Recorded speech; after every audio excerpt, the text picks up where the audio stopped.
Right, and we are live. What is up, everybody? Aaron the dog here with the UFC Vegas 70 Nikita Krylov Ryan Spann full card betting breakdown.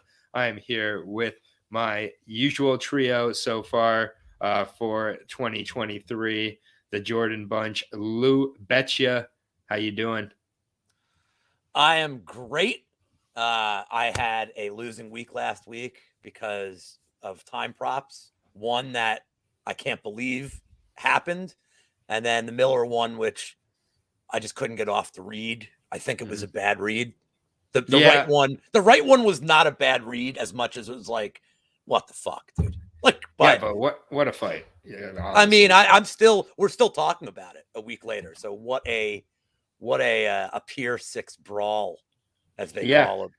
Yeah, he passed like four people on like the all-time like cage time list in just that fight. It's just funny. Oh, you're talking about the Miller fight. I thought you were talking about the right fight. Yeah, no, Miller fight. Definitely not the right fight. The right fight. No, we move on. Look, good for Hernandez, man. I'll say this before, just good for Hernandez because he's fighting for his job. What up to? It's better. He felt some adversity in that one. He gutted it out. Like he really did. Hernandez gutted it out. And that third round got dicey and he gutted it out. So, like, look, good for him. Like, he saved his job and maybe he learns from it. So, he should just stay at 150. He should not cut weight ever again to 145. I mean, I can almost guarantee if they match him up properly after this, like usually they do with Miller, after you win a Jim Miller fight, you have to fight someone really good. That's the problem with being Jim Miller. So, Hernandez is probably losing his next fight because it's probably going to be like Topuria or something. They're just going to be like, you beat Jim Miller. Here's Ilya, because Patty won't take it. 2 cents. How you doing, my friend? What's up, boys? What's going on, man? Thank you very much for having me back again. Shout out to you guys and everyone in the chat. And on that note, it's like, you beat Miller, and it's like, is it crazy to think that he could actually get like a tougher opponent than Billy Q, the guy that just fucking beat the shit out of him and knocked him out? Yeah. He probably does. So we'll see. Maybe he gets a welcome Spike Carlisle back or something. But either way, we got 13 fights on the fight card for this weekend. Last week was a pretty good week if you did stick to money lines, especially for my plays. So that was a good way to welcome in to this week. What up, Moise? Carousel, indeed. Tommy Touchy. And Draj claiming her titty popped out. We're not going to really discuss last week that much. We're just kind of touching on it up at the top here. I don't really care about the excuse of Andrade. That was one that was very, very obvious looking back at it from my perspective. I was on Andrade there. That was my worst read of the week, and it is what it is. Aaron Blanchfield now getting rocketed to hopefully being a favorite over Valentina Shevchenko. So I'll take Shevchenko at plus money. No problem. So we'll see. But whatever, Andrade. It's fine. She's a character. But I'm so on this card. I don't think it's as fun as the last couple of weeks of the fight night cards we've had. Obviously the pay-per-view as well. So but we'll see. After talking about this with you, maybe I'll feel a little bit better. I do feel there's some pretty appealing dogs on this card. Jimmy the Drunk. John, if John loses, he's going to use the hog was hanging out of shorts excuse. Thanks. Shevchenko plus money would be a gift from them and make gods. Indeed. Blanchfield, she's amazing. She can't be stopped. Andrade's definitely going in prepared for that fight. Yes, all of the above. I am not about getting on here and poo-pooing Aaron Blanchfield's performance. She probably beats Valentina Shevchenko. Please make Valentina Shevchenko the underdog. No chance. Valentina Shevchenko is pretty much in charge. Agree, guys? Good. Okay, we can move on. You mean she's going to beat Grasso for the title? When Grasso wins next week, she's going to beat Grasso. Yeah, sure. I mean, that would be great. Mexico versus USA. She's going to be minus 900 against Grasso. I can't. That would have to be, if that was the matchup, like what would the odds be on that fight?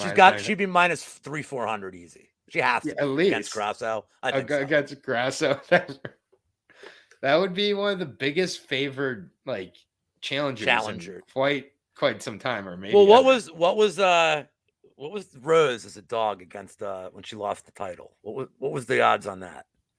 when she lost to Joanna, or when she lost to Wiley, you mean? Yeah. What was she like? Plus 200, something like that. Not even close. I think it was like plus 180, maybe. Okay. Yeah. Okay. But we'll move on. Yeah, that's pretty funny to think about. And I mean, honestly, Grasso, there is a realm where Grasso could. We'll talk about that though. I haven't really thought about that fight very much yet. That's I next have. week's show. Yep, next week's show. For this week's show, though, I have thought about this fight quite a bit. I think this is one of the closer fights on the card. Garrett Armfield taking on Jose Johnson, your boy Lou. I know that he just fell in love with the Jose Johnson story, left his wife, and then found like 4 girlfriends on the Vegas Come Strip. on, man. Give me my, that's for my captain. Sorry, but I can't be funny unless it's under your watch. But yeah, this is a good fight, good clash of styles. It's pretty classic here, honestly. You've got the kind of wrestler boxer Garrett Armfield here. He's 8-3. Took a fight on short notice at featherweight, and just had trouble with the size of Onama. Ended up getting submitted in the second round. You can kind of see what kind of approach he's going to take. He hasn't faced a great level of competition. Stephen Graham, the best he's faced other than Onama, and he did knock him out in 33 seconds. Good overhand right, good just general boxing, doesn't throw a lot of kicks, sets it up with the takedowns, and that's just how you beat Jose Johnson. Takedowns and grappling. That's how you beat him. I will say that he's gotten better at kind of withstanding the barrage and getting off his own offense and using his bottom game as well. The Mo Miller fight was a good example of that.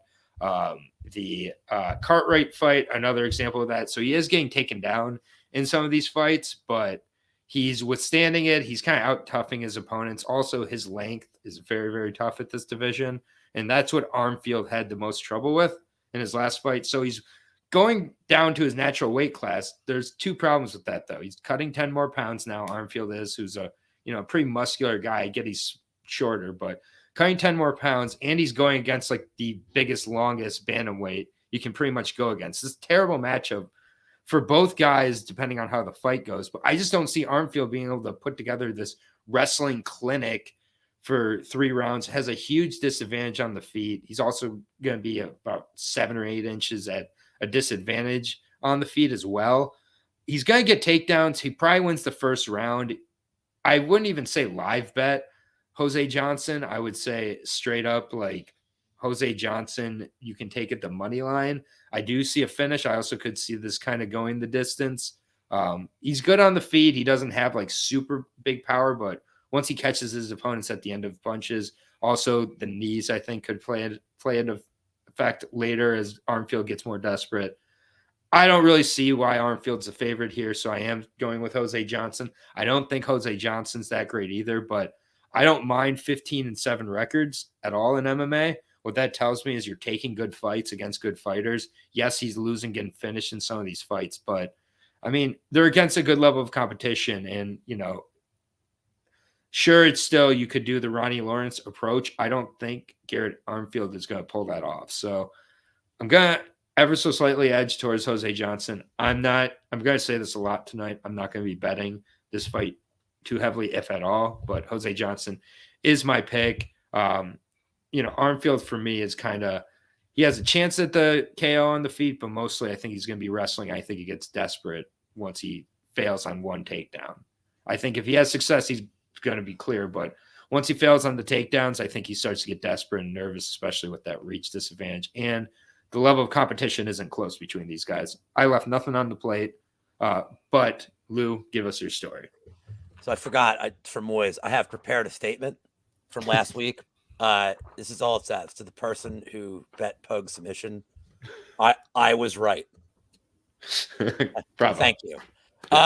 Here's all I'll add. If you like Johnson, and I do, I think there's still a plus 140 hanging on Bet Online. But I like him in the distance at plus 200 or a little more. And the reason is he's not really a good minute winner, like at all.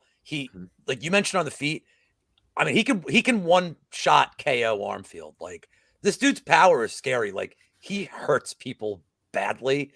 And if Armfield does get the wrestling going, what's Jose Johnson going to be doing? He's just throwing up triangles and shit, like every 6-footer. Like he's just going to be throwing up subs. He's going to lose like 4 minutes of a round and then like maybe win like by finish. So I like him by finish here. I can't get past the reach disadvantage. Like I said, even if Armfield, every second this fight's on the feet, Armfield is in grave danger of it's death. it's more based on the cart rate performance particularly, but you know, he does have power, but it takes him a few shots to get that power effective. It's not the first few shots. He's not going out there usually. But. Now also, as you alluded to, he had two fine, the technical term is fine ass hose, were at cage side when he, I can't believe Just My 2 Cents didn't put isn't laughing at this, but he had two ladies of the night. Oh, I am. I'm just trying to be respectful. They showed these women at cage side after he won, and I don't know if he met them that day. I don't know if one was his wife, one was his wife's girlfriend. Like I don't know what the story was, but like when you handicap a line and you have fine ass hose at ringside, keeping your pimp hand strong needs to be baked into the numbers. So, like for me, well, it definitely was. It was a pick'em with Cartwright, and I was shocked. So let's say if he has no hose. I was talking about this with Sparring with Reality with Luke this morning. If he has 0 to 1 hose, which means he's like taken, even if it's his bottom bitch, he's 0 to 1 hose. I learned all this from South Park. Then I think he's like plus 250 here. If he's got his 2 fine ass hose with him, the plus 125 sounds right. Now, if he has 3 or more hose at ringside, he's like minus 250, and this is value. 0.5 hose is that's a problem. Like a midget. He's got a midget. No, well, buy. Actually, I like the midget play. Well, a lot. I pass. I don't know how to. I'm still only a year plus as content, so like I don't know how to cap that. But I think a direct correlation between the number of hose and like the strength, dude, like the power of the ism, you know. I think if there's 4 hose at ringside, like whatever round 1 KO is, because nothing keeps your pimp hand stronger than a first round KO against like a white guy. Thank you so much. 2 cents, please add to the party. I don't know how much I can add to that, but I will say game recognized game. All respect to Sweet James Johnson. I think he has been keeping his pimp hand very strong. Jose Johnson. Definitely respect the hustle. So that was a little corny ass pimp season. I know. So I agree with pretty much everything y'all said, but I'm actually going to go the other way. I'm not betting it. I'm not touching this mother. This is such a fucking greasy fight to start this card out with. Like, man, I wanted to bet Jose Johnson. I was really considering it, and I was getting excited about it, like taping it, like, oh yeah, dude, liking what I see on the feet. He's a good striker. I agree with what Lou said. Like, if it is standing, I think Armfield will be in trouble. But actually, the reason I'm picking Armfield is like he doesn't like wrestle a ton, but when he does, he usually has a decent amount of success. And I actually think what's going to happen is he's going to get popped. Like, I think he's going to get hurt on the feet, and he will like instinctively like go back to his base. I don't think either of them are great fighters. I feel like Jose Johnson is like a slight step down from David Onama, and I've seen Jose Johnson out grapple before. I actually think that I'm gonna pick Armfield ever so slightly. I'm not touching it, but I'm gonna say he wet blankets him, and it's a fucking stinker to start off the night. All right, minus 145 on Mr. Armfield, plus 125 on Johnson. I can't read Jose Johnson at this point. I didn't understand why his line so closely against Hadley in his Cartwright in his last fight. I thought that was going to be not even close, and I was completely wrong there. And here I thought he was going to be a favorite, and he's not. So I don't know, but pass from my perspective for the first fight. But good start to the card there. Going to 135 here. Oh, it's less greasy now because we have Haley Cowan Brennan versus Ailin Perez. What do I have to say about this fight? I think that I'm really happy for everybody out there who's got their clear bets on this. I've seen the Perez sub being really touted out there, but I don't really know. I think this is going to be a pretty bad fight. Neither one of these girls belong in the UFC. Haley Cowan, I think, lost to Lates or whatever her name is, the Brazilian in the last fight. But it is what it is. I don't know why Dana signed her, but this is the kind of person that Ailin Perez can beat, I guess. I don't know. So I wouldn't even put this in like my full, I wouldn't put $1 on this in like a full card betting.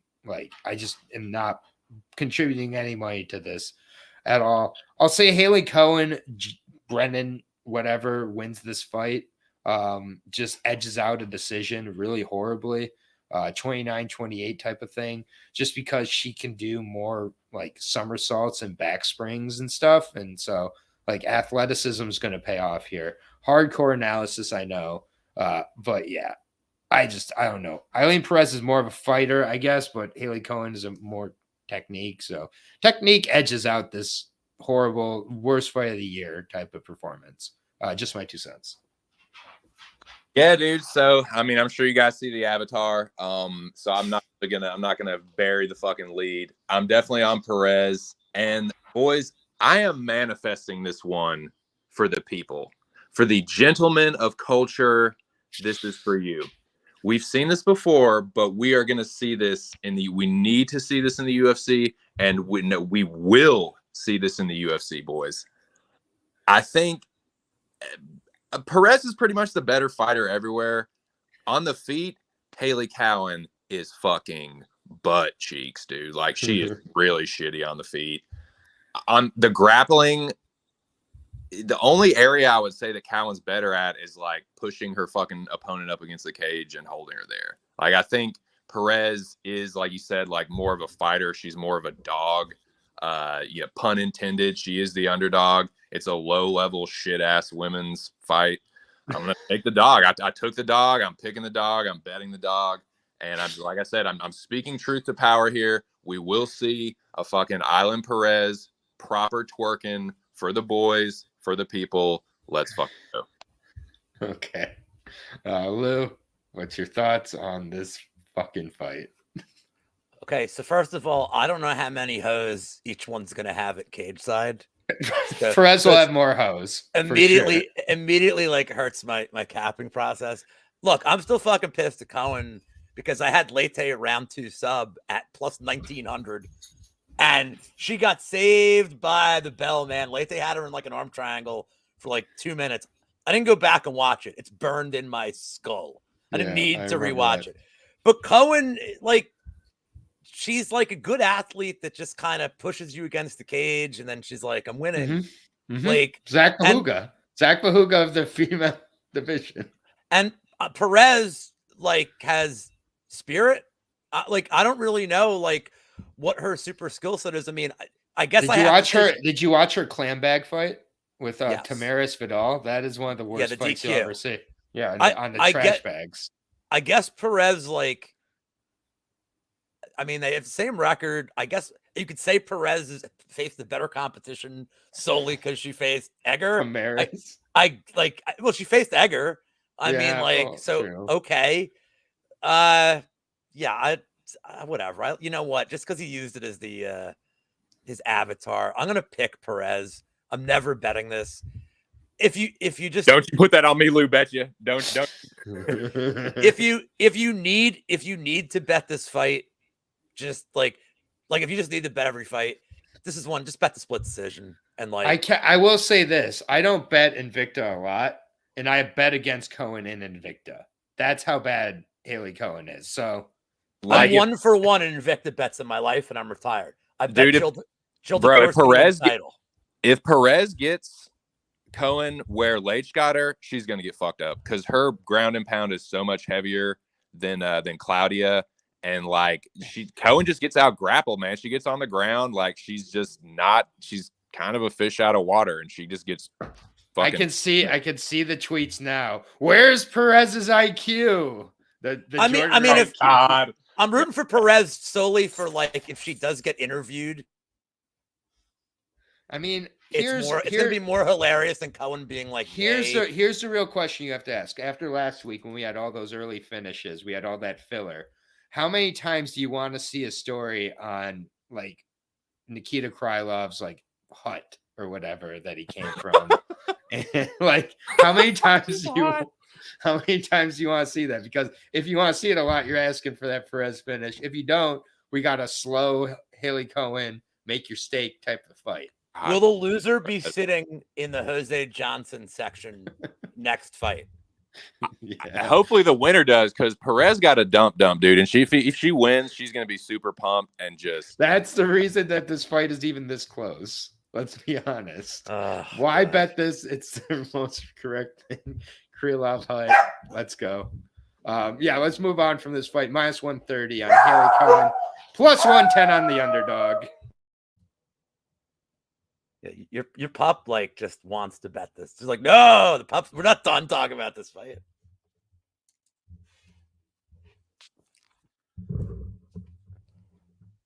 All right. This dog's just gonna bark for a minute, but that has nothing to do with the.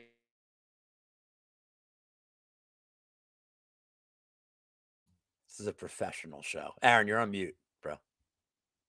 Sounded like Malott. Oh, fuck. My bad. My bad. I thought I was unmuted. I said, I'm sorry. This dog's going to keep barking. It has nothing to do with the likeliness of Perez. Don't let 2 cents in this dog convince you otherwise. Sorry, everybody. Next fight is, I'm very excited because I feel like the card actually starts now, or does it? Because we're going to find out if we have back-to-back weeks of frauds. Last week, were we all against Ashkabov, right? I think no. I just said I hated Emmers that much that I okay. I couldn't, but I didn't bet. I had no money on it, but I picked the fraud. Yeah, but definitely a good spot by me if I pat myself on the back there a little bit, and felt pretty good about it. Do we have that? No, it's not a dog approved bet, Lavi. Don't let that dog. I just said that dog has nothing. That dog knows nothing about MMA. Don't listen to the dog. Listen to this dog. Don't Bobby either. No, I know. I'm not doing work. Aliev versus Alves here. Very good fight, actually, in all honesty, but a pretty tough debut, if you ask me. Rafael Alves knows everything about tough debuts. He knows everything about tough second fights and tough third fights. All 3 of his fights in the UFC, super high level of competition. I give him a lot of credit there. Very entertaining in all his fights. He's very explosive as well. He's got the guillotine, obviously, and he's got good power. Aliev doesn't have those things. Aliev likes to go to decision with a bunch of bums. And then he finishes Josh Wick or whatever, John Wick's son, nephew, like kid. I'm sorry. I was not that impressed with Aliev. I haven't been impressed by what I've seen out of him. And this is an incredibly tough debut. I don't know if that says, I get Aliev has been around. He's trained with a lot of very high level guys. So but he's at the end of the day, he's 8-0, holds his hands very low. He fights like Khabib, which people are saying is a good thing. I don't think it's a good thing. Khabib won fighting that way, but he had, 6 or 7 fights. I think he could have lost fighting that way. And if he, faced a guy like Alves early in his career, I think he would have had a problem. It's like he came in and faced like Shalarus or whatever that guy was, like that really old, like Iranian wrestler guy who was like 1,000,000 years old, and he almost lost that fight. He faced like Tebow. Alves, young, he's fun. I think that he exposes the prospect here in Aliev. I think Aliev is gonna shoot for the takedowns, keep shooting for the takedowns on the feet. He is bad and he is hittable. I think we haven't really seen how he reacts to a shot yet, so we have pure hammer information on him at this point. And a lot of times when he's a hammer, he's not finishing that level of competition. It's a little bit layman, but I am going with the plus money on Alves here. I like him to get the finish. I think he gets a finish on the feet most likely, but Aliev also going to give him a lot of opportunities at the neck as well. And Alves needs just kind of one shot at it. I think He takes it here. I think this is by far the lowest level of competition Alves has faced since the Contender Series. So I like Rafael Alves in the spot by KO. Lou. I don't necessarily think Aliev is a fraud. I think there's things about his skill set that I like, but the one thing that I noticed from his tape is he's used to just like kind of getting his way in terms of cage positioning, like slowly getting his opponent like toward the cage. Like Alves is not going to allow this. Like everybody else he's fought just kind of backs up and eventually just like is against the cage, and like that's what then Aliev can rush him and get him down. Alves is not going to allow this at all. Alves may like go Masvidal strategy here and just like fly out of the gate. Like he might fly right at him. Alves, and it might work, and that might work against Aliev. Aliev is just he's never faced it. He's never faced a guy that has that kind of pressure. You know, look, Alves, I know he loves going for these like guillotines. I know it's not like he doesn't have a good one, but like, you know, it's such a low percentage. Like don't do this, please. Like, keep it on the feet. Right. Like, just keep the goddamn fight on the feet. Look, I hate betting. You know, we've talked about this. I hate betting these ITD props against undefeated guys. Like I've told you, this is the kind of thing that's killed me. I'm going to make an exception here. I like Alves in the distance on top of the money line because this is another kind of fight where, like, I'm not sure that Alves has decision equity. Like, if this thing gets to, like, the middle of the second round, end of the second round. Well, the only reason I do say that he does is even if he gets taken down and controlled for 3 minutes and 2 rounds, if Aliev is literally not landing strikes and Alves has landed 7 or 8 significant strikes and gets the not the crowd since they're at the stupid ass cash cutting apex, but Alves not fighting in front of a crowd should be illegal. Also, why would you do that? Like, why would you? I just worry that by the end of the second round, like his tongue's going to be hanging out, like he's going to be totally gassed. So, like, I think the price is good enough to play him as is. But but I like his ITD prop. I'm with you. Like, I think that he certainly has more finish equity than decision equity. I'll say that much. Like, and a low money's coming in on Aliev. I feel like the narrative at this point is that people think that Aliev is being picked on because of what happened to Ashkabov last week, and it's irrelevant. But I mean, I think he's way better than Ashkabov. Like in terms of like fundamental skill set. He seems exactly. He's not going to go out there. He's not going to go out there in the middle of the second round, throw slow ass wheel kicks and put his hands on his hips. Absolutely. And he might be all right. This is a really horrible like first matchup for him, but I think he might, like, as he grows, I think he'll be a solid hand. There's going to be fights that he can win. Like, this is just kind of like, it's a close fight. This is a horrible welcome to the UFC. And really tough fight. Yeah. It's weird if they like him, like if Dana White's hiring him as a prospect, it's why give him weird. this? Yeah, because you're not getting as much credit for this win as you're gonna deserve. Because it's like, he's 1-2. You don't think about Damir Esmagulov and like fucking Drew Dober. Can we bet if Alves is gonna do the spinneroonie at any time in this fight? Well, Jack thinks he's gonna do it as he gets up. It's the Booker T spinneroonie, man. Yeah. Exactly. But that's why I reckon this kid's good. In Jack's opinion, Azerbaijan is not Dagestan. More or less Europe, aka Euro trash grappling for the Tajikistan. So yeah, minus 180 now. Or sorry, just my 2 cents. I am not gonna sit here and stand for this Aliev slander. This will not stand. This aggression will not stand, man. Let me push back a little bit on you two characters. I love you both dearly with all my damn heart. But let me tell you who the fucking fraud is. The fraud, the fucking hype job is fucking Rafael Alves. Have y'all seen this motherfucker before he got to the UFC? He is losing to the most fraudulent fucking jobbers I have ever seen in my life, dude. Wagner Roca, dude, I'm pretty sure that Wagner Roca got fucking chin checked by Jonathan Brookins. That dude, that is, I don't know if I can think of a worse loss than that. Man, and another thing with Alves, I've never seen a dude get big up for shit that he does in a fight that he fucking loses. Yeah, I mean, that's you already fair. brought it up, dude. The spinneroonie, he lost that one. And the shit against Drew Dober when he hit the fucking Ollie shuffle on Dober, he got the shit beat out of him and knocked out in that fight. This guy is terrible on the ground. He fucking accepts takedowns. He pulls up. What's the over-under on the number of times that Alves is going to fucking pull Gilly in this fight?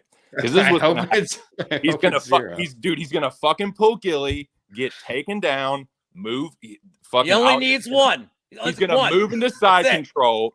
And he's going to fucking, like, his ground and pound is nasty, and he is super fucking aggressive with it.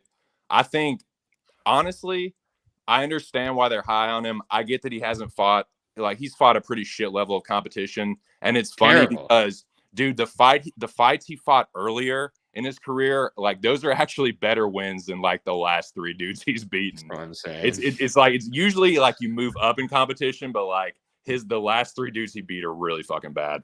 But I actually think stylistically, like, Alves is a pretty good matchup for him because on the feet, I worry. Like, Alves is definitely a better striker, but I've seen the grappling deficiencies too much. And he's another guy, like I was saying, like, instinctually, like, I think Armfield will instinctually go to the wrestling. Alves will definitely get tired, like you said. He's shown me that he's pretty much a fucking front runner. And he always pulls guillotine. He always gets taken down. And fucking Aliev's just going to wet blanket him. He's going to Dagestani wrestle, or he's going to fucking... You just got a bunch of wet blankets and an Ailin sub for your first 3 fights. Yeah, you like that? Dude, Are you fucking kidding me? Dude, that's what I'm here for, boys. All right, so what you're telling me is we need to have a little friendly wager on the first 3 fights of the night. Oh, God. Don't so on Jose Johnson, Armfield, Ailin, Perez, Haley, Cowan, and Aliev and Alves. We're on the separate side on all 3. What have I done here? We'll discuss. Yeah, Shuey bet it has to be. I'm down for some kind of friendly wager. Best of 3. I mean, we got best of 3. Whoever wins whoever wins 2. Dude, Aaron and I are on 2 dogs here, so like the odds are in your favor. Yeah, exactly. You just have to do 2 shoeys. Yeah, I'm feeling pretty good about that. And my fucking favorite is Haley Cowan, bro. This is by far a good deal for you. I'm a fool.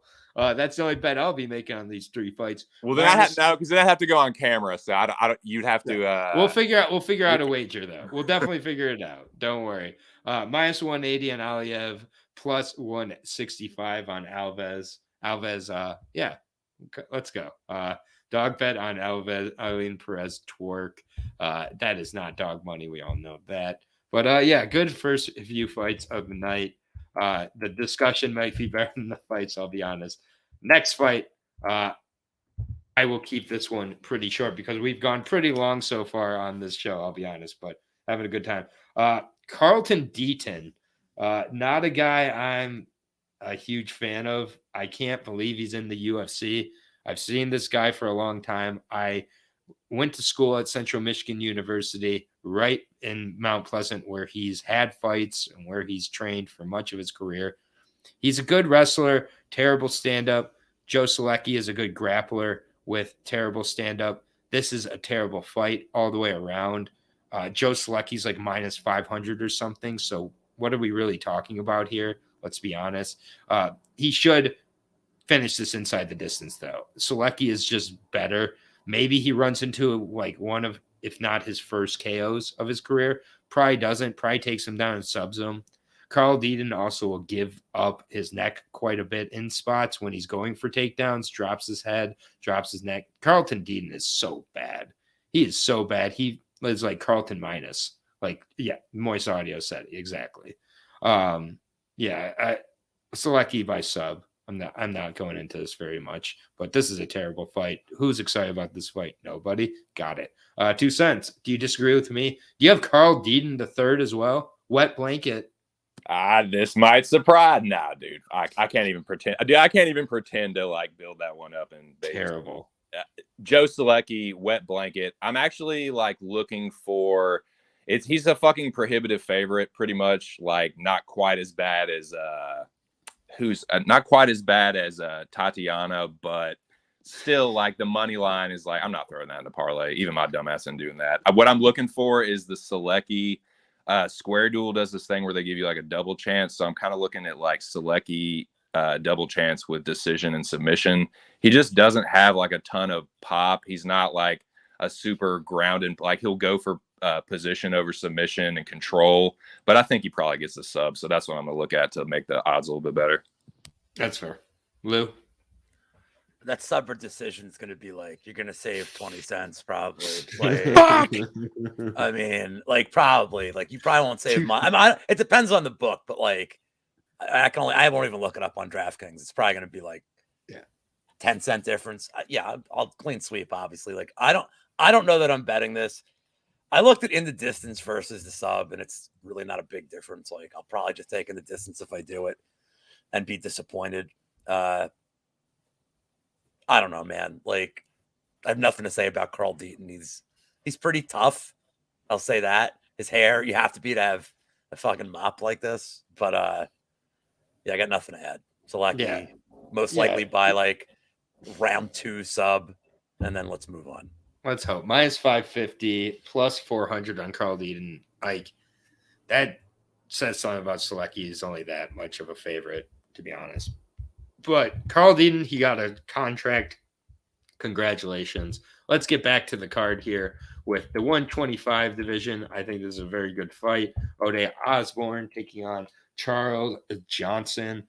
I mean, both these guys very athletic, good pop on the feet for Osbourne, but significantly less volume. And he's not as technical as Charles Johnson either. He's definitely going to have to try to wrestle in this spot, try to be more physical with Charles Johnson. For me, Charles Johnson, I've loved him since the LFA. I really wish that we could see Charles Johnson in some 5-round fights because he is made for 5 rounds. He really is. I think he's somebody who could really benefit from that. He's very well-rounded, trained over in Thailand at times, and has terrible hair like Carl Deaton, but he's actually a good fighter. Has good get-up game as well. Doesn't mess around on the ground for too long when he is taken down. Tries to get up right away. Osbourne, to me, he's just, I don't know, man. Like, he's like hardly getting by guys like CJ Vergara. Frankly, I think he lost that fight. I was there live.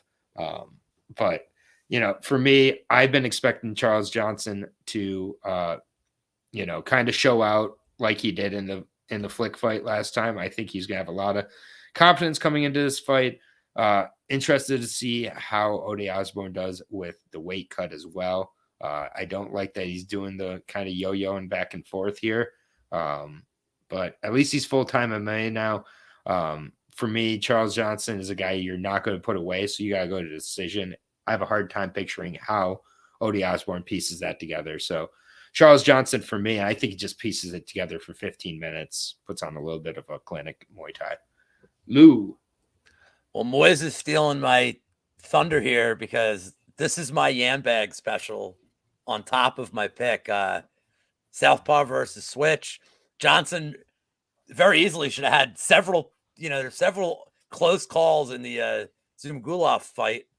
So I think Yambag's very live here, especially Odie's a gasser. So look, I'm with you. Is it catch weight? I don't know. Who cares? Okay. This one. Odie's round one, or to me, he's round 1 or bust because he can't use his athleticism past 5 minutes. He's not going to be able to get out of the way of shots. Charles Johnson's not getting knocked out in the first round here. He's going to piece him up. I may make a poke on a round 3 KO here with Charles Johnson if I can get a good enough price. I think it's worth it. I think the round 3 decision combo, is a good way. It's a little scary because Johnson could knock him out in the second round. I like his boxing, but it's not like he's some legendary finisher either. It's more like Ode would have to be totally gassed and his hands just down his side, as opposed to Johnson just peppering him and moving. So I lean decision with you, but if the round 3 prop is juicy enough, and I'm pulling it up right now, but round 3 KO is plus 1,200. Now there's not enough meat on the bone for me to really get on that one. Not for a round 3 prop, but I think Johnson either real late or, and minus 155 last I looked is I feel like it's kind of a steal here. Yeah, and Ode has very questionable IQ, and Charles Johnson does not. Charles Johnson's very, very smart. So, 2 cents. Are you completing the sweep here? Back-to-back fights. I will complete this thing here. You just said it. It's a fight IQ thing, and honestly, it's a durability thing for me for Ode recently. Like, I was kind of high on that dude a little earlier in his career, but he doesn't respond well to big punches. And Charles Johnson he has good hands, man. He has slick boxing, and I won't be surprised if Charles Johnson just hurts him and puts him away. So the line's been. I feel like Charles Johnson's to be a little bit more of a favorite. The line's been kind of weird, but that's why I'm not going to bet it. But I do think Charles Johnson is the side, and like just looking at it, it's like that's not too bad of a line, man. Like you're getting minus less than. This is a gift. Yeah, it's like Charles Johnson's takedown defense against guys not named Mahaka is very, very good. Dude, like Ode gets in these firefights against dudes that hit like that are better strikers than him, or they hit harder. And Johnson, he might be both. And Ode, he relies on his speed and athleticism. Charles Johnson's really athletic. He's got good head movement. He's really quick reflexes. And yeah, I think he probably hurts him and puts him away. Yeah, money's coming in minus 170 now. I'm seeing plus 145 on Ode here. Yeah, I like the money line on him. I really do. And so yeah, we're all three back-to-back fights here. Echo chambering it up, but probably for a good reason on those couple fights. Next fight, this is a stinky one, but whatever. We gotta talk about it. Jordan, the twerker, Leavitt. Someone's going to twerk. Is it going to be Leavitt? Is it going to be Perez? Is it going to be both of them? I don't know. But Jordan Leavitt taking on Victor Martinez. Victor Martinez fights like once every couple of years. Like, I don't know why he fights so infrequently. He's 31 years old now. He's just like a 5'8" Mexican lightweight. Good stand-up, decent wrestling, decent jiu-jitsu, but it's boxing mostly what he's known for. This is on the feed. Jordan Leavitt's going to have a lot of a hard time. He's just going to get out-volumed, probably going to get knocked out by Victor Martinez. If Jordan Leavitt's smart and uses the wrestling, kind of crafts it down to the ground, I think Victor Martinez gives up his back and he gets the submission. So Jordan Leavitt submission. Why not? 2 cents. Oh God, I really don't like that. Like, I hate this freaky fight. I feel like exactly the same way. Like, oh, Jesus Christ, here it comes again. I'm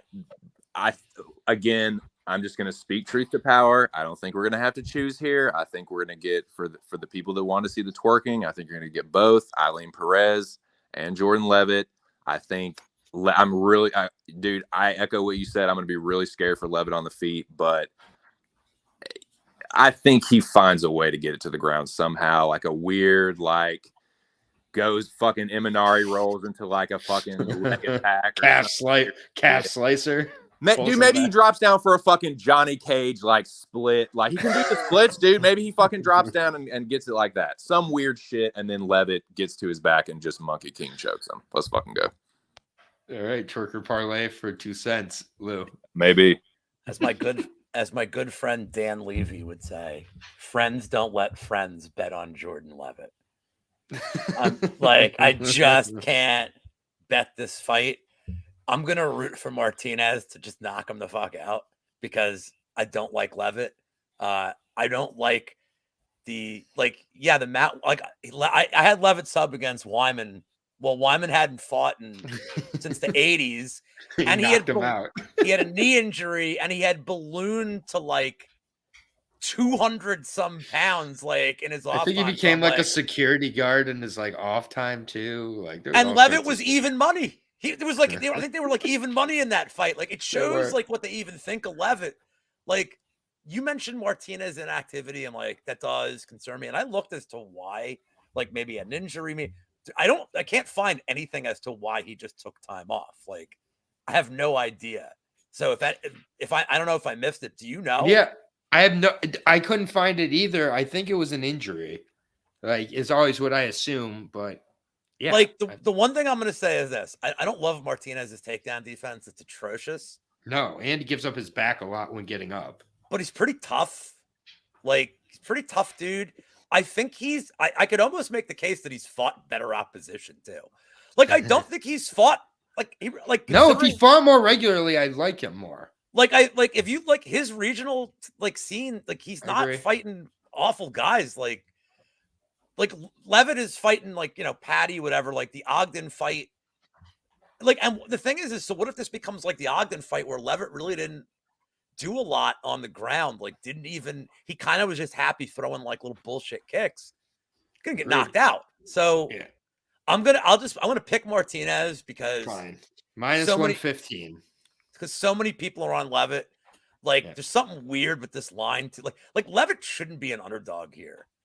Yeah, I mean, I know it is minus 105. Like, that doesn't like if you're betting on Leavitt, aren't you are you looking? You're like, oh, nice, we're getting dog prices. There's not something in your head that's like, wait, it's a trap.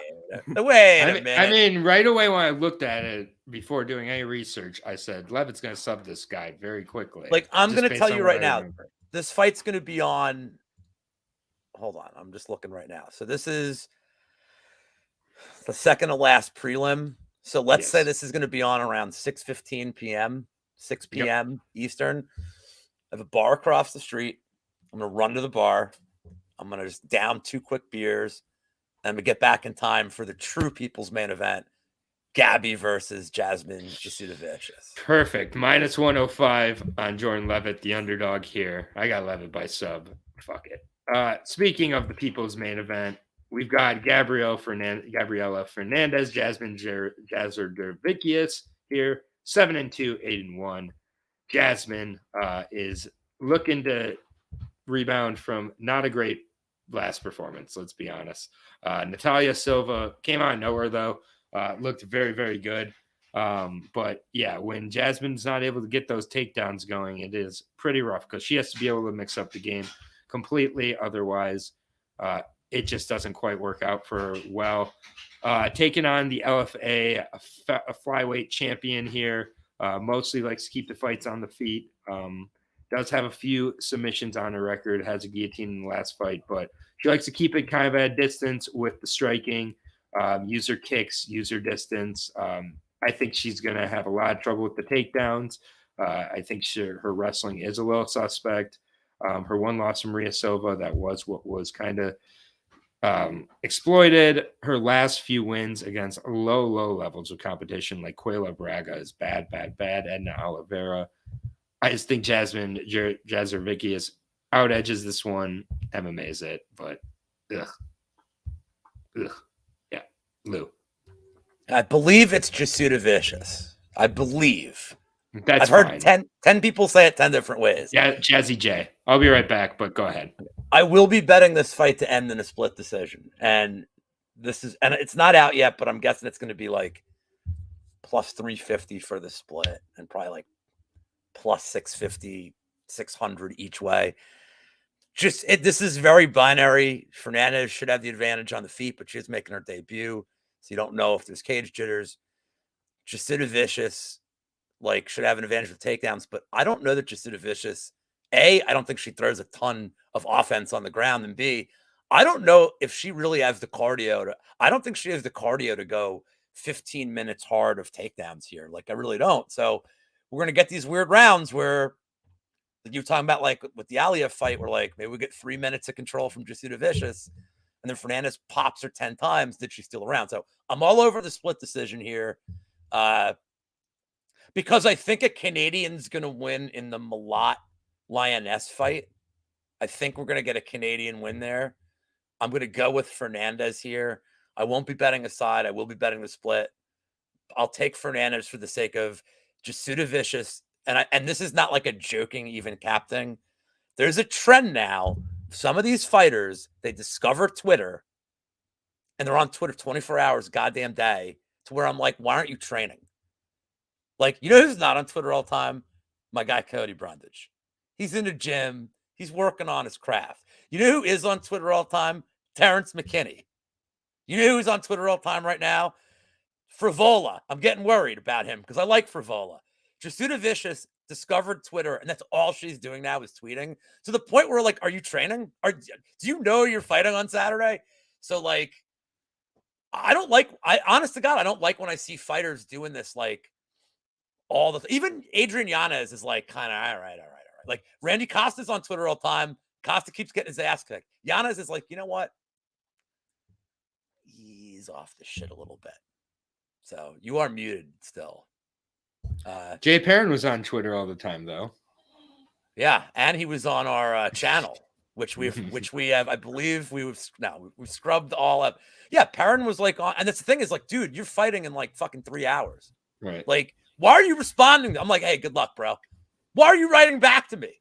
You should not even have your fucking phone on, dude. Like, you're fighting. You're literally the main card. Like, literally the card started, dude. And you're fighting a child. Why are you writing Uncle Lou? So I don't really like that. And like, look, I'm going to figure out some metrics with this. Mm-hmm. But I really think that it's a huge distraction from some of these fighters. And like, like there's guys that do it right. Like Bilal will say something like once every 2 days and it'll be funny as shit. And he's ripping on Booger Beard or whatever he's doing. But he's not like tweeting every 5 seconds. Like she's kind of been tweeting way too much for me lately. And I think it's distracting. So. All right. By too much Twitter, we got Gabriella Fernandez here. 2 cents, break the tie. Who you got? Too much Twitter. I fucking feel attacked right now, dude. I feel like that was. Well, you're not fighting on Saturday. I got triggered, bro. I heard Twitter on Twitter all the time. You don't tell me, but and goddamn it, Lou, I was gonna bet Jasmine, but now I'm not too sure. This fight sucks. Like, bet the split, dude. Just bet the split and root for root for Sal D'Amato to be a judge. That's all you got to do. Man.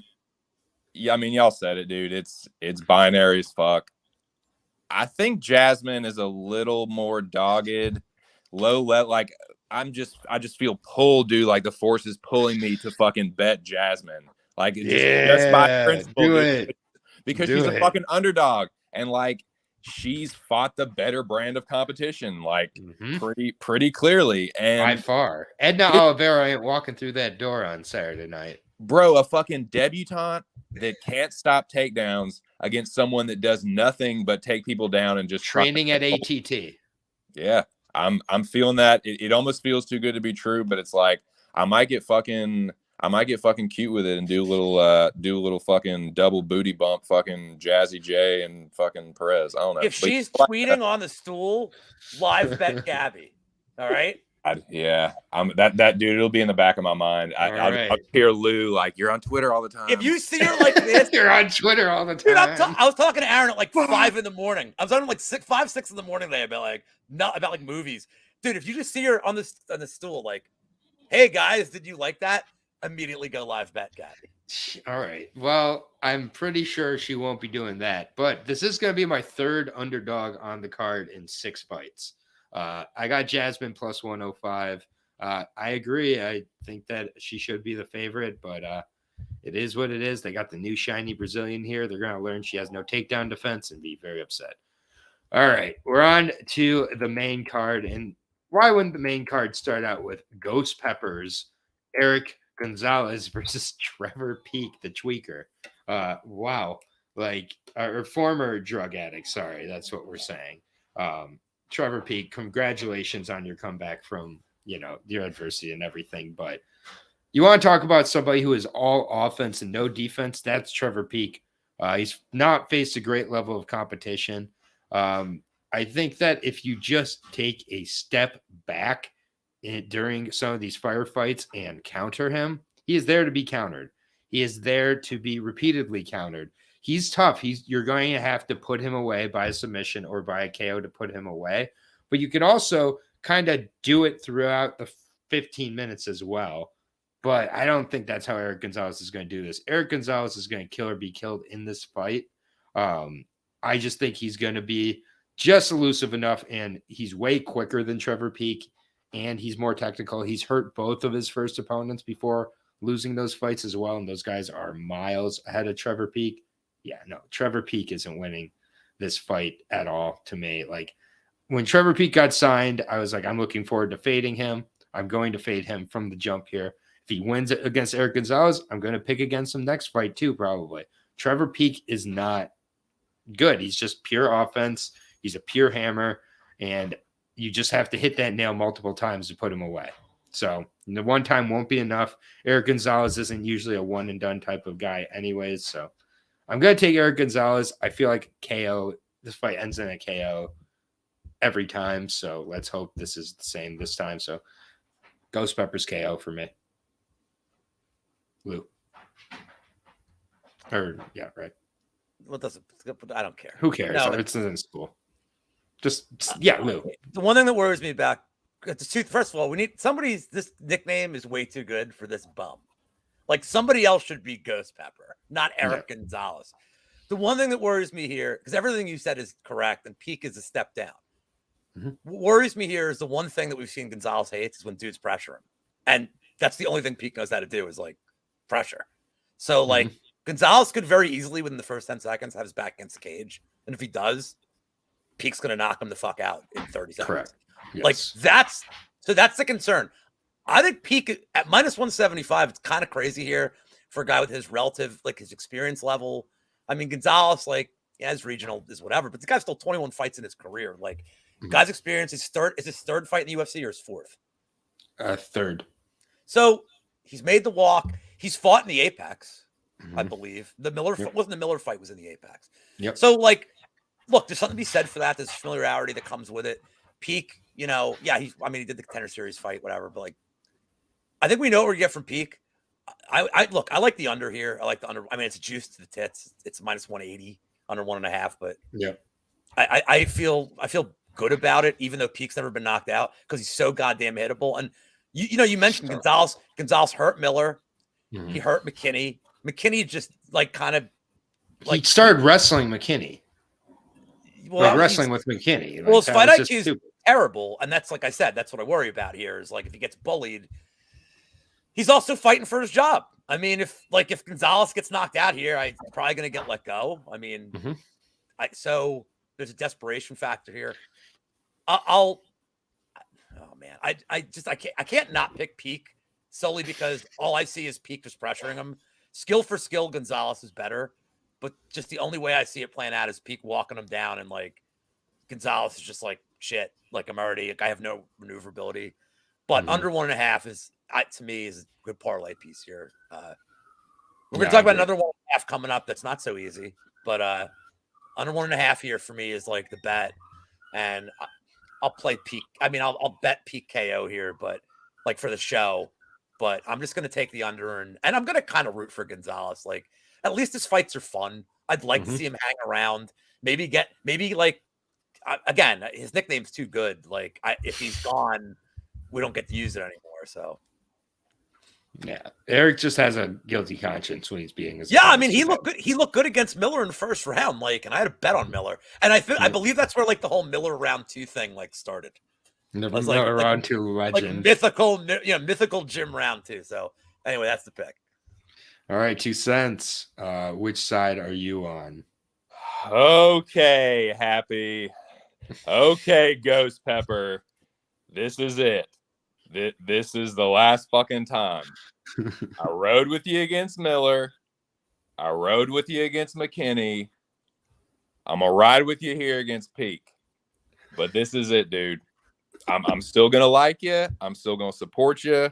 But if you lose this one, I don't know if I can pick you after this one, Bobo. But I'm going to stay on code here. Gonzalez is an Arcandome fighter, so I'm going to ride with our boy.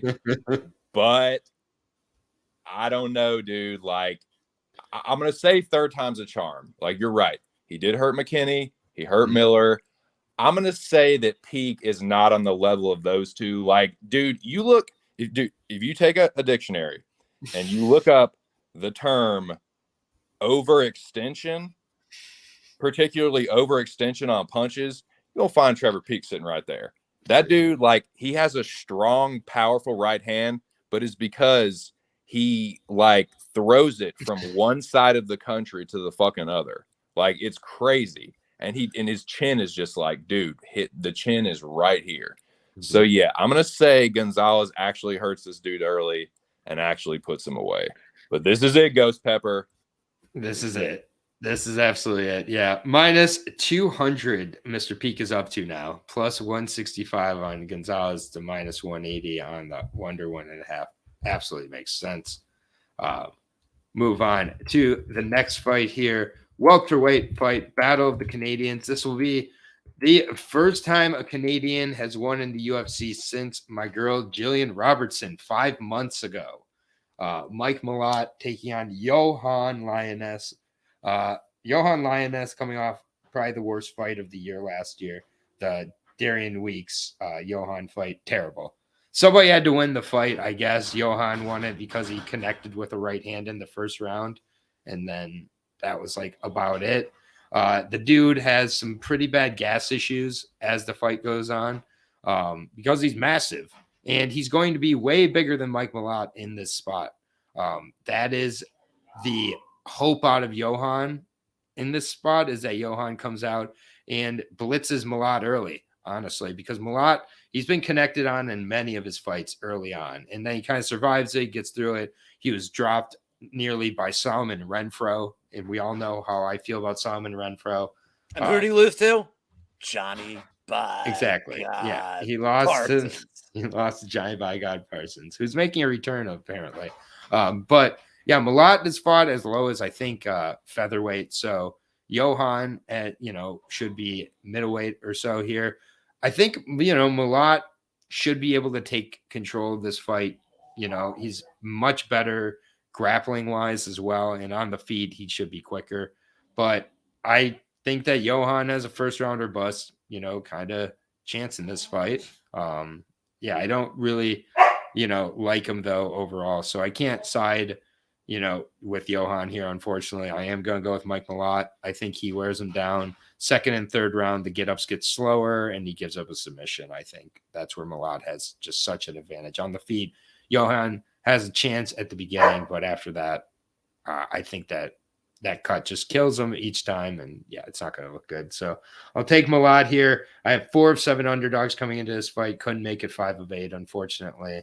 But yeah, I mean, Malott at the same point, I'm not running to the window for him. He gets hit a lot early, especially. And getting hit by someone like Yohan, not a good idea, especially early, like Burleson showed. Others have shown. Yohan's, I think, a little overhated, but at the same point, can't go with him here. So I'll go with Malott, 2 cents. Yeah, that's good stuff, man. I am pretty much of the same mind. I really didn't like how Malott was getting touched up by Mickey Gall. If he fights that kind of fight, I think Yohan is super duper live for a first round knockout. But I'm going to say that, yeah, Malott kind of weathers the storm. I know it's like kind of a womp breakdown, but yeah, give me Malott, but I'm not fucking touching it, dude. Yohan could absolutely fucking knock his head off his neck. But yeah. I'm thinking about listening to my dog too, because trust me, I want to believe in Yohan. But Lou, were you completing them a lot? Yeah, I just want to say that if you're going to bet under 1.5 here, like everybody seems to want, just keep in mind, I know his DWCS fight and in the first, but both his UFC fights have gone past the over 1.5 rounds. Under 2.5 is like minus 188. I think that's a reasonable price for a parlay piece here. I have a prop on Malott submission at plus 350. I think he is going to very well know he does not need to stand and trade with Yohan here. They have trained together, which I find interesting. Mm-hmm. So I imagine that Malott is going to come in here, at least know what he has to do. He should go to the grappling. He should have a tremendous advantage with the grappling. I know Yohan had 2 takedowns statistically against Gabe Green, but like didn't do shit with him. If this thing hits the ground, Malott is going to have the biggest advantage in the fight. Mm-hmm. I don't like Yohan's tank. And round 2 sub is plus 1,100. I know that Malott has not won outside the first round in his career. However, facing a guy like Lainesse, where he knows he has to minus P's and Q's, I do think he'll ease into. He's not gonna, like, he got tagged by Mickey Gall because he's not worried about Mickey Gall knocking him out. Like he had no respect for Mickey Gall's power. Mm-hmm. He's gonna have respect for Yohan's power here. And just the last point is, since you brought up his last fight, when we talked about Blagoy a few weeks ago, I said he had the second worst ever DFS performance in a win. Meet number 1, Yohan Lainesse scored an inconceivable 38 I believe 38 or 39 DraftKings points. You get 30 for the win. He got 9 points. Blagoy Ivanov tripled his output against De Lima. Well, as a young man. Just to give you a perspective on He did get knocked out. That fight was. Like, he did get knocked out by Hakeem Dawodu, though. And just and real quick, but that was a long time ago too. Like, and real quick with Laguna here, we trust Gonzalez a little more based on competition. I don't. Well, then Yohan for me. I trust him a little more. For one, I'm more of a Yohan fan than a Spicy Peppers or Ghost Peppers fan, but it's also the competition they're facing here. I think Malott's a little bit better than Peak, who just does not belong. But I am on the peak. I'm not fucking Laguna, I am on the Peak side. Just do not group me with these monsters. I am on the Peak side in that one. I'm not on the Ghost Pepper one. Spice Pepper. Give me Malott to like fight smarter and the grappling edge. Like, I mean, everything like I read about him, they're like, dude, he's a monster. Like, everybody says he's a monster grappler. So if he's, I'll tell you right now, if he don't grapple, Yohan may break the slate, as they say in DK. But I like Malott to use the grappling. And if this thing hits the second round, I know we haven't seen Malott in the second, but if it hits the second round, I got to think he's going to have a pretty big cardio advantage at that point. So, all right, Spice Pepper. 2 cents. Did you went with Malott as well? You're correct. Yes, indeed. Okay, minus 215. If you're going to play Yohan round 1, by the way, I have it written down because I have a prop show that I do. Yep, I'll be doing right after this. It's plus 750 if you like his round 1 KO. Golly. So that's pretty good. Billy B in the chat. All right. Plus 750, not a bad price if you like that prop.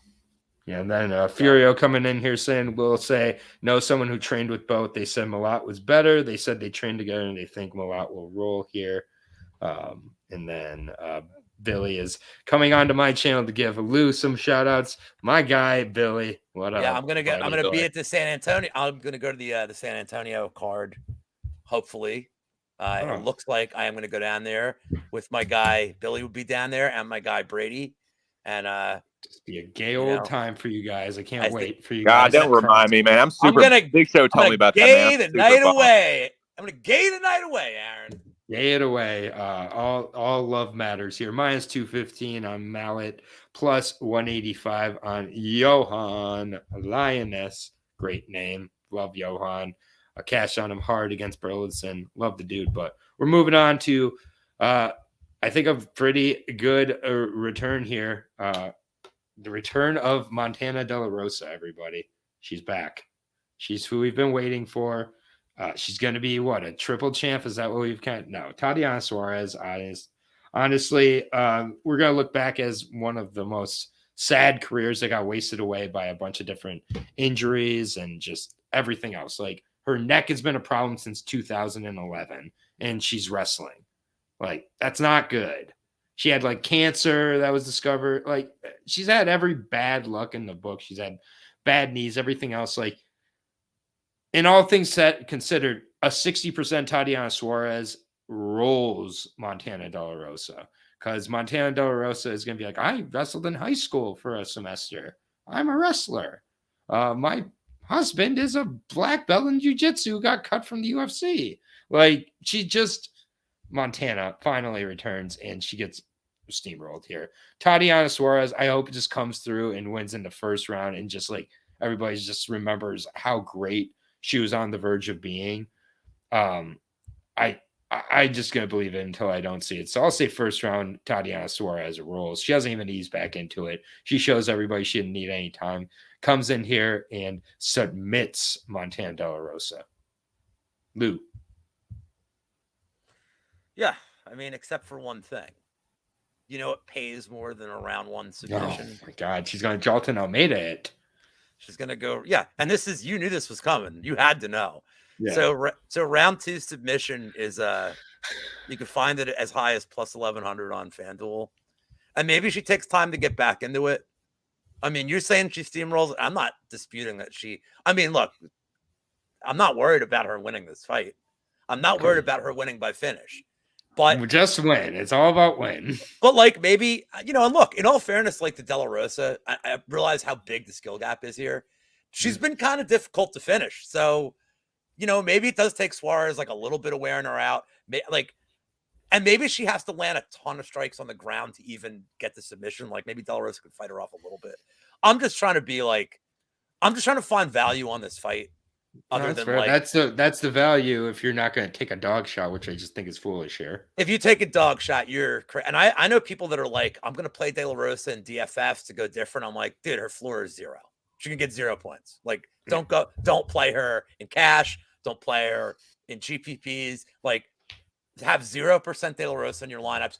Getting to Suarez is difficult, as she is $9,600, and as my partner Monk always says, $9,600, one of the hardest salaries to get to because of what they need to do to pay it off.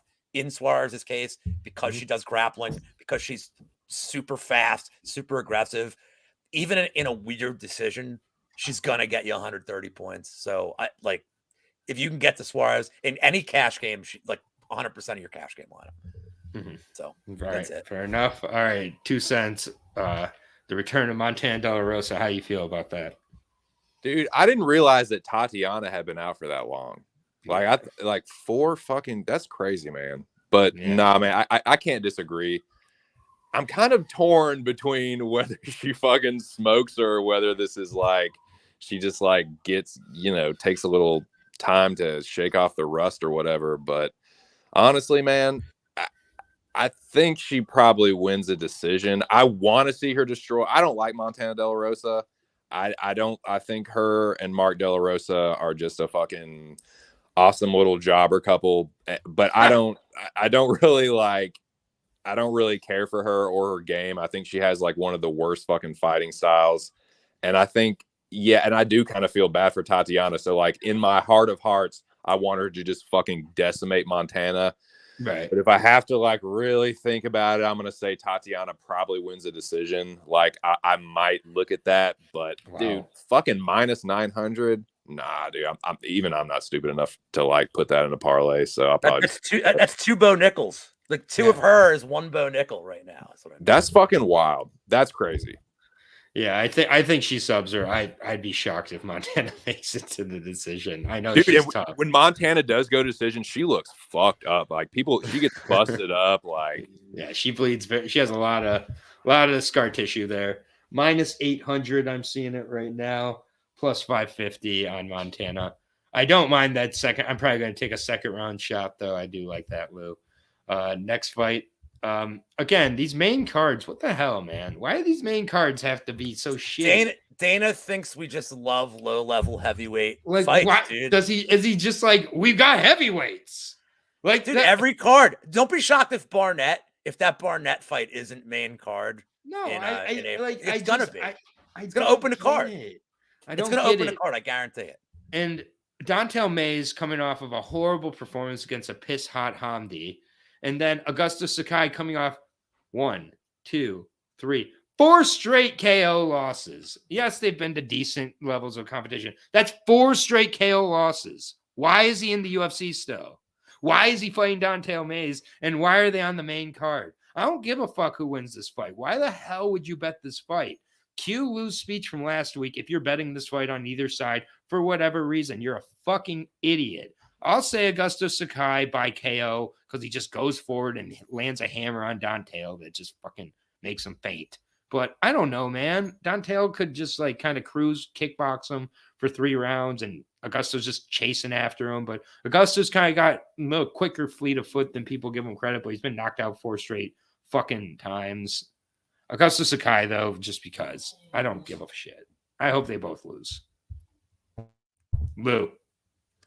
So Moise and I are pooling our money. Oh my God. And we're going to bet the Maze round 2, round 3 combo on FanDuel at +3,200. We're each going to contribute 0.002 units to get a 0.004 unit bet, because that's what's going to so I like Maze here, and I'm getting you like Maze, you like him. We talked about this earlier. I'm like, he has a clear path. Okay. Well, he has a clear path, dude. Like, so again, you bring up how Sakai keeps getting knocked out. Look, is Mays good? No, but he actually has like a very clear path to winning here. Like, is he as good as Spivak at wrestling? Probably not. But like, I could see Mays just kind of throwing him against the cage and going for takedowns and grinding That's out so minutes. bad. It's but that's what's gonna happen. He's big hogs. Just reeing around. Like, dude, this is the Yambag fight. Right? I mean, no, well, I could do it here, but like, look, when in doubt, because there's a height difference too. So for those lazy kicks by Dontale right to the fucking bags. Aaron, you like and Kanye. Sakai grabs the cage every 5 seconds. Aaron, you like Kanye West, right? Sure, as a Jew. Give me the guy that looks the most like Kanye West at plus money. and there's your expert analysis, guys. By the way, this show has gone way off the rails at this point. Yeah, I can't seriously. All I'm thinking in my head is, I'm like, is this on my channel or is this on his? I'm like, oh goodness. No, that's what this card deserves. Shalom, man. shalom, shalom, mazel tov. We got fucking sirens in the background. They heard me say Kanye. They're like, fuck, we got him. We got him. It's Kanye. It ain't Kane. All right, 2 cents West. Who you got?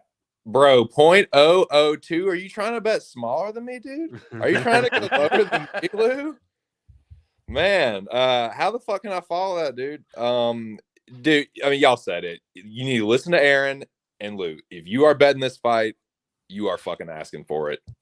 There is not. How can you be confident on either side here? Sakai has been fighting a higher level of competition, but at a certain point, man, the damage is the fucking damage. It's like, it doesn't matter if a fucking world beater gave it to you or a jobber. Like, you still got your fucking shit cracked. And it's happened like so many times recently. 4 straight times. That shit accumulates. It accumulates at a certain point, and it doesn't heal. Brain damage doesn't heal like that. Augusto. It's an organ. It's an organ, boys. It's not a muscle. Like, Jesus Christ.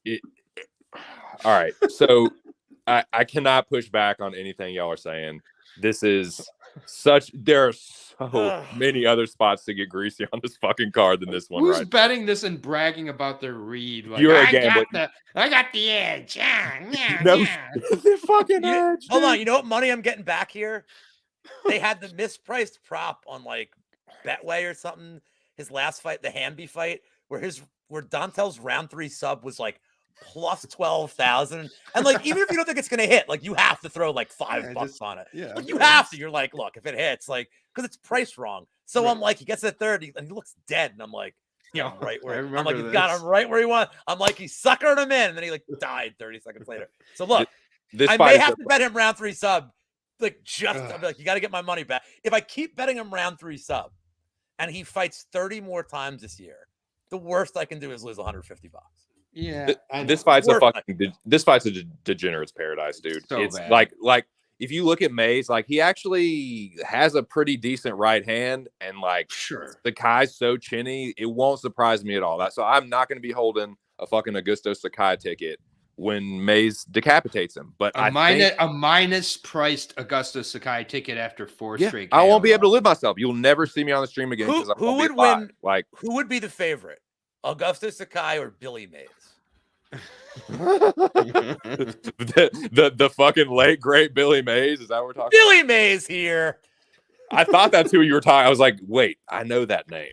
If Dontale, I know that name, like WD-40 or something. Which Mays is max tougher? Bet. And this is the other thing. Dontale does spinning stuff, and Augusto could just run into him and just fall on top of him. He could just fat boy him, dude. He could just flop on top of him and just crush him. So I gun to my head for the show, for the sake of the show, I will pick Sakai. God, I don't like to though. I don't like that you're forcing me to do this, but for the people, it's part of the show. It's for the people. Minus 135 on Sakai, gross. Plus 115 on Dontale Mays, also gross. Just third from the top. We have to look forward to that all night. And then leading into the co-main event, last 2 fights of the night, these are pretty damn good fights.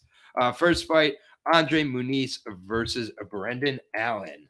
This is a fight that, again, is one that everybody seems to have their opinion on, seems to be pretty set on their side, and not really anybody in between.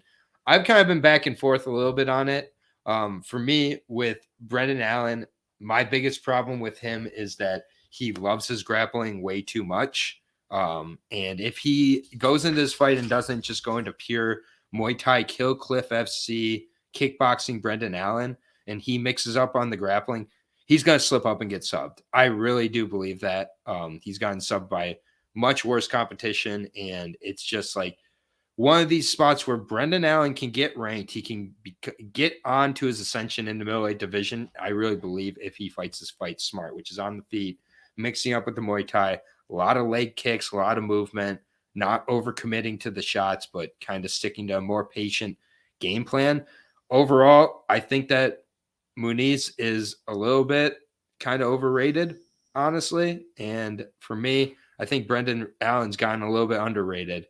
So card full of dogs. Why would I not end up with another dog here? I do like Brendan Allen in this spot. I don't know if he gets to the KO or not. He might just be very, very, I think he is going to react to the ground like quicksand. Anytime Muniz tries to get a hold of him, he needs to react like Muniz is covered in shit. Seriously, like he cannot engage in the clinches, in the grappling, think I can rock this. I'm not afraid of his jiu-jitsu, because I really do think on the feet, the edge is just as wide or wider. I think this is a really good matchup. We'll find out a lot about Muniz, but dare I say, I think Muniz is a little bit wolf tickets, man. I think, there was a point where, he was fighting Antonio Arroyo back in the day, and it was like, they were like a pick 'em on the Contender Series type of thing. I don't know how good Muniz really is. If he beats Brendan Allen here, I'm a believer. Like the last fight against Uriah Hall, he was fine, but it didn't blow me away at all. The Eric Anders fight was great, obviously. I'm just going to edge with Brendan Allen here. I think he gets a decision. I know that's not super popular to say with a Brendan Allen who's pretty much kill or be killed, but I like Brendan Allen to keep it on the feet and edge out a decision. Not even edge out. I think he could win a decision pretty wide if he keeps this from getting to the ground. So I got Brendan Allen here. I get the Malkoun fight. Not super impressive. I still had it for Brendan Allen, but yeah. I like Brendan Allen. I think Malkoun's a better wrestler than Muniz also. Muniz's lack of lack of wrestling, I think, will be a key. So 2 cents. What are you doing to me here, bro? So let me paint a picture for y'all. Let me paint a scenario for you real quick. So I'm on this ledge, right? And it's a Brendan Allen ledge, and I'm scared. I don't know how I got up there, but it's like I'm on this ledge and I'm about to pick and bet, maybe even bet Brendan Allen. And I'll reach out to my good friend Aaron and I say, Aaron, help me. I don't know how I got here. Please, I don't know how I got on this ledge. Please get me down. And Aaron's like, nah, just jump. He's like, what do you fucking pussy? Bitch, just fucking jump. So True. I don't know. I'm still here on the ledge though. I agree with everything you said. I think Muniz is overrated. I know Uriah Hall hasn't been subbed before, but if you are this god of grappling, you need to be able to fucking choke that dude. With the positions that you had, I really like Brendan Allen is so much better on the feet. Muniz is fucking chinny too, man. I really I'm still on the ledge, and I don't know if I'm going to get to the window on Allen because he does get taken down. I'm not going to say super duper easily, but sometimes he does play jiu-jitsu when he should be playing get your ass up. Mm-hmm. I so agree. I'm scared. I'm still up on the ledge and just quivering like a little thing that quivers, and I don't know. I can't get to the window, but I might actually pick Allen on Tapology. I know Muniz is probably the safe pick and the safe bet, and I know some people are out there going to say, "Oh, dude, Muniz is going to fucking smoke him." Just I'm not blown away by his wins, dude. They're against okay competition, but it's the fucking not even the ghost of Jacare, the ghost of his ghost. It's ghost of not, a ghost, yes. Dude. It is, man. It's it's a shell of a man. Right. He was fucking 41. So Bartosz Fabinski. Yeah, dude. Oh yeah, Bartosz Fabinski, man. I've never it's crazy, man. I just don't see what other people are seeing with Muniz. So I will pick Brendan Allen, and I think that's absolutely where the value is. And it could knock him out, man. Could see knockout. I agree. All right, Lou, who you on? So what do I think happens? I do think Muniz taps him in the first round. And I say this because Ailin has he's untrustworthy with his fight IQ. So that being said, why bet Ailin pre-fight? Live bet him after round 1. Because if Ailin gets out of the first round, Muniz is going to be starting to gas. You're probably going to get plus 500, plus 400 on Ailin easy at that point. You're getting a way better line. If you bet Ailin pre-fight and he gets smoked in the first, you lose. If you just don't touch it, okay. Yeah, I like that. Like, yeah, I'm totally fine with that. Like, I don't see Muniz winning past the first round unless it's like, again, unless Ailin just does really stupid shit. But as Muniz gasses, Allen's going to be able to defend the takedowns better. He's going to piece him up on the feet. Allen's definitely the better striker. There's no analysis that needs to be done on that. He's far the better striker. It's can he fight smart? Like, to be honest, Ailin, like I know it was a while ago, but like the Roberson fight, man, like I can't get it out of my head how stupid he is. And like he still got lucky because Roberson's like, hold my boot. Roberson's that bad, right? Like Roberson's like, I will show you stupid. Like, don't worry about it. But Ailin just makes bad decisions. And like, if he makes bad decisions against, he only needs to make one really bad decision in the grappling against Muniz. That's it. Yeah. Like he's that fast, but it's early. Like, so, and by the way, if Muniz is 33, like so am I. There's no way that like there's no fucking way he's 33. Like, dude, he looks like the other guy that won the World Series of Poker years ago, like Joe Hashem. Oh yeah, I know Joe Hashem. He looks like Joe Hashem's dad. The Aussie. Well, this guy looks like Hashem's dad. Like Brazil, yeah. This is the guy who taught Hashem how to play Hold'em. Yeah, this guy. I really do like I like the shot on the live bet. I'm sure that Brendan Allen by decision has to be a huge number as well. So might be worth a prop as well, or but again, Muniz, could be dangerous. I'm just not sure. I'm not, and I do think again, Brendan Allen has those moments of IQ and balance. So should be a good one. Plus 175 as of now. Yeah, plus 175 on Allen, minus 205 on Muniz. That's pretty shocking line there, to be honest. I think that line is way off. Get a little Rodolfo Vieira, Fluffy Hernandez vibes from this one a little bit. Just a little bit. I mean, hey, maybe Allen pulling out the sub would be a great statement. But just I just mean with like the grappler, the touted grappler getting tired, and then the guy that's like might not be as good with the pure jiu-jitsu, but like the MMA grappling. Once Allen gets going, Allen on top is a motherfucker. Brendan Allen, like he's not a good nail on the bottom, but if he gets on his top game going and Muniz is tired, I think GMP TKO could be alive too. Yeah, no, I like it. We're on to the main event now. 205ers who both are the personification of glass cannons. They both have IQ moments that you're like, oh, what are you doing? They both can absolutely stop the other opponent. They both have decent jiu-jitsu. Spann especially has the submission threat.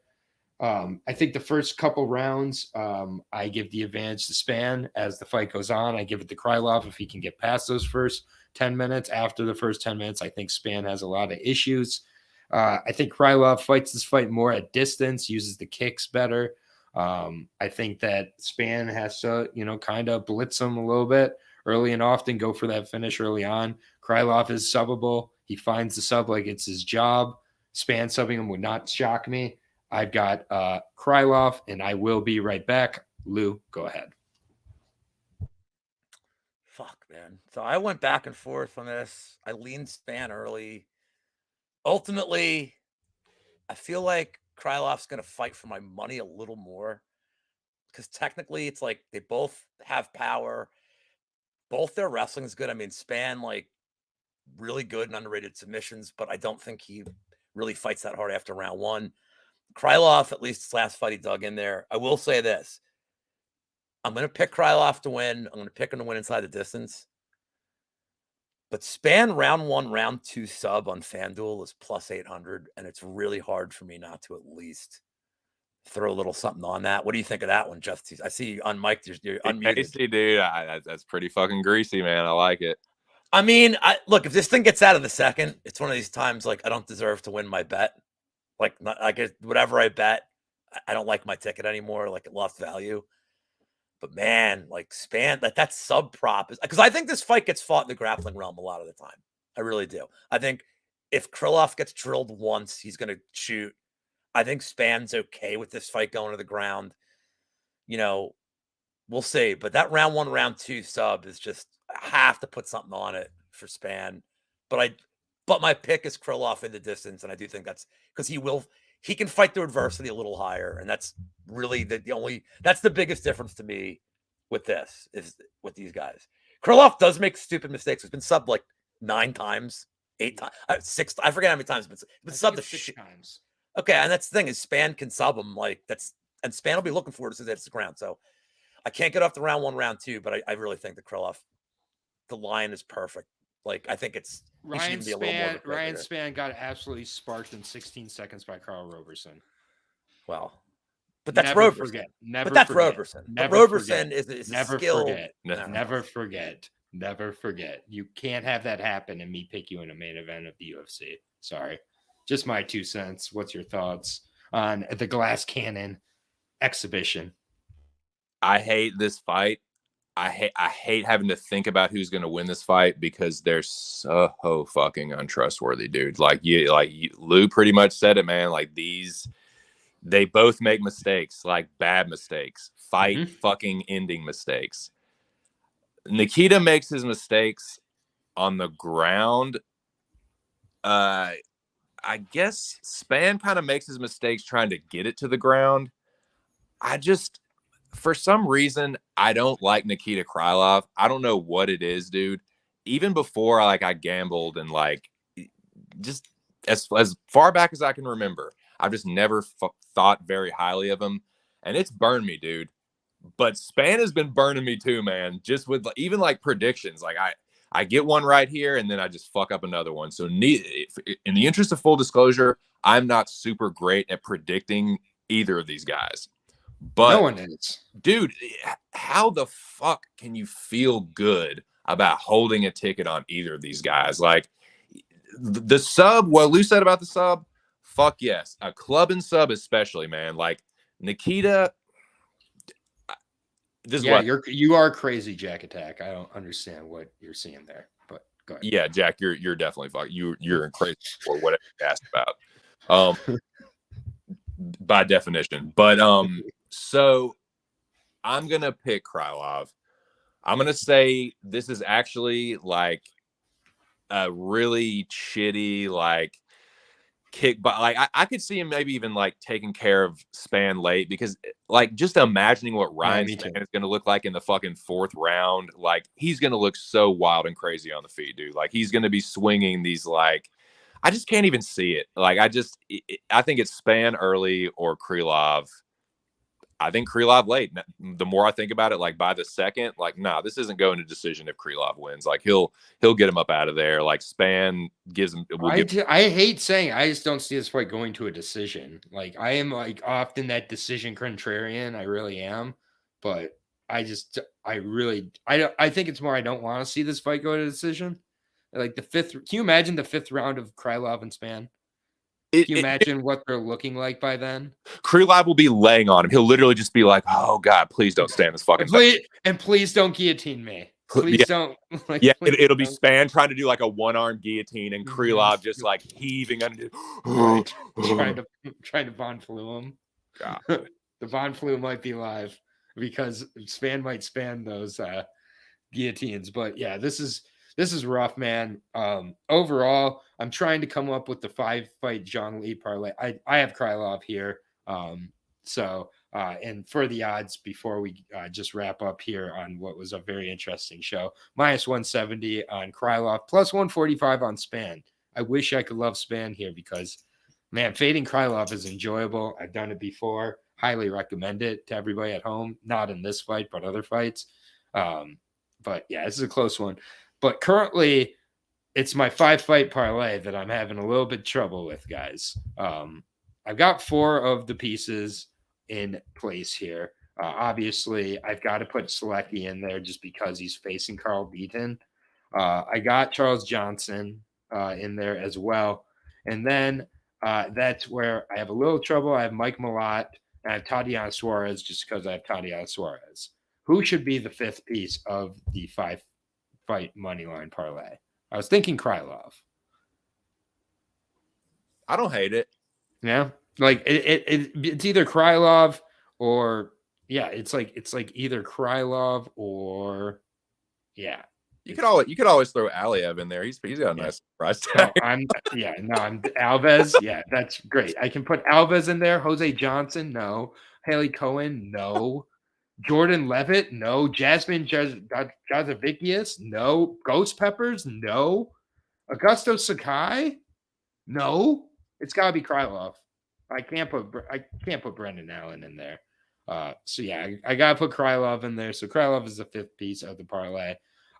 Lou, you got your prop show coming up right after this. Is that gonna be live? No. You know, no. I got a prop show with the co-hosts of a show called a Proper Chat, a UFC Proper Chat, Mason and Dave Millhouse. So I'm looking forward to those guys. And a lot of, I don't know how many. I feel like one guy does not understand the concept of the show, and the other guy 1,000,000% understands the concept of the show. So that'll be interesting. awesome. And then this is it for my content for the week. Nice. I'm not even doing my Friday show. After the Maze Sakai breakdown, I can't top it. I'm done. Yeah. I mean, it's your best, it's your finest hour. It truly is. 2 cents. What's on the slate for you this week? Well, first of all, thank you very much for having me back. This is always a really good time. It is a pleasure, truly. Great breakdown. Yeah, it's pretty good, man. I did my best. The jokes were terrible, but that's just what this fucking card deserves. I don't know if I can say this card is that much better than last week's, but it's worse than last week's. How is that even possible in a world that we live in? It is. Last week's was Samurai Cop. Yeah, this one's Samurai Cop too, which is I think was worse. Thank you. So nah, man, but I appreciate it. I will be back Friday on my channel to do the weigh-ins, and then I'll probably finalize my bets and stuff by then. But as of right now, all I have is a little stab on Ailin Perez for the people, for the boys. But best of luck, everyone, and thanks again for having me on, dude.